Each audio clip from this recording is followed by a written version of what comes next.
Γεια σας! Έχουμε travel vlog για Μάλτα. Hello! Φτάσαμε στο αεροδρόμιο. Είμαστε αεροδρόμιο, πήγαμε μέσα και τώρα καθόμαστε, πήραμε νερό και πήραμε και άλλες άλλες γιατί η τσάντα μου ήταν τεράστια και πήραμε άλλες δύο για να τις πειράσουμε.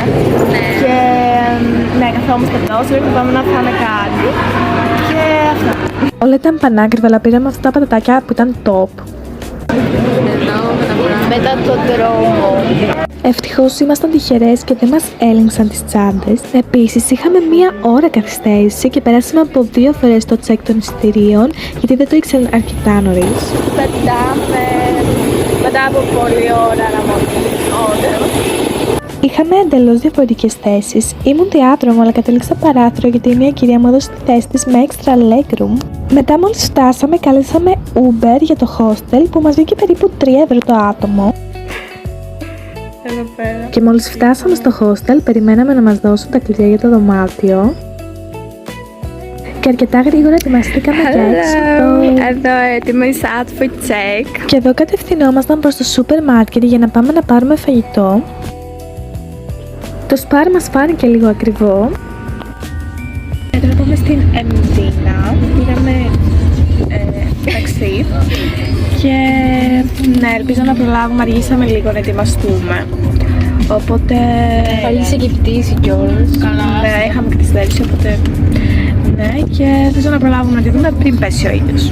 Πιστεύω, προλάβαμε την κατάλληλη ώρα να τη δούμε, όπου δεν είχε πολύ κόσμο και ήταν τόσο τέλεια για βόλτα.